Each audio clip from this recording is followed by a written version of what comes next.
आपको वास्तविकता ये है कि ज्ञान चाहिए तो आप बहुत अलग अलग क्षेत्र है।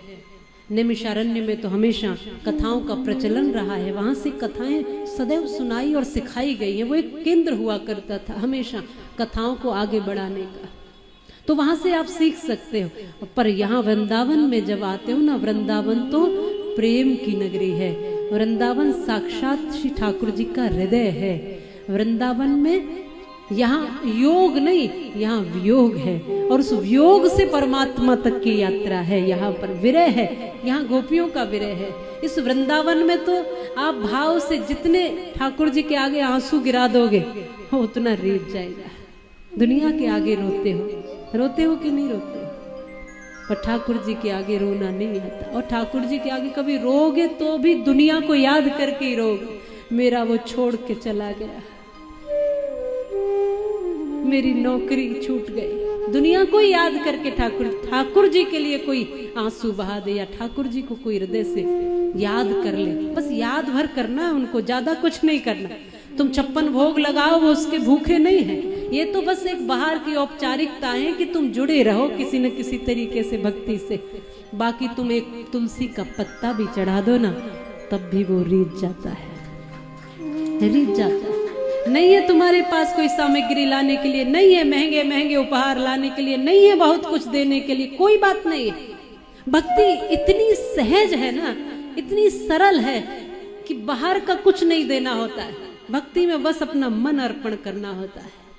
और आज के समय में युवा पीढ़ी जागृत हो रही है। बेशक कई बार हम देखते हैं कि युवा ज्यादातर रील बनाने के लिए आ जाते हैं कि चलो बिहारी जी जाते हैं, रील बना के आते हैं, कुछ वीडियो बना लेते हैं, सोशल मीडिया के काम आ जाएंगे। हम कहते हैं किसी भी तरीके से आते, कम से कम आ तो जाते हैं, ठाकुर जी को देख तो लेते हैं। तुलसीदास जी ने तो यहाँ तक कहा कि भाव कुभाव अलख आलस। अरे तुम भगवान का नाम किसी भी तरीके से ले लो, भाव से, कुभाव से, आलस्य से, श्रद्धा से, अश्रद्धा से। मन ना हो तब भी जबरदस्ती खड़े हो बैठो, फिर जप करो। नहीं है मन फिर भी काम तो आएगा ही आएगा। तुम कहोगे कि श्रद्धा से भक्ति करेंगे या श्रद्धा से कथा सुनेंगे तभी काम आए।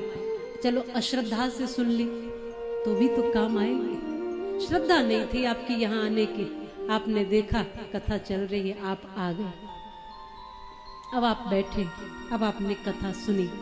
नहीं थी श्रद्धा फिर भी, या अभी भी बैठ के नहीं है, तो भी जो कान में शब्द सुनेंगे, जो भगवान की जो कथा पड़ेगी, वो काम तो कुछ आएगी कि नहीं आएगी। यहाँ बैठना आपका सफल होगा कि नहीं होगा, यहाँ बैठना आपका हिसाब किताब में लिखा जाएगा।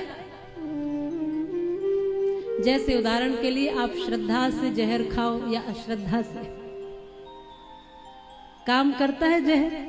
तो जब जहर अपना काम कर देता है तो भक्ति अपना काम क्यों नहीं करेगी, भगवान का नाम अपना काम क्यों नहीं करेगा, भगवान की कथा अपना काम क्यों नहीं करेगी।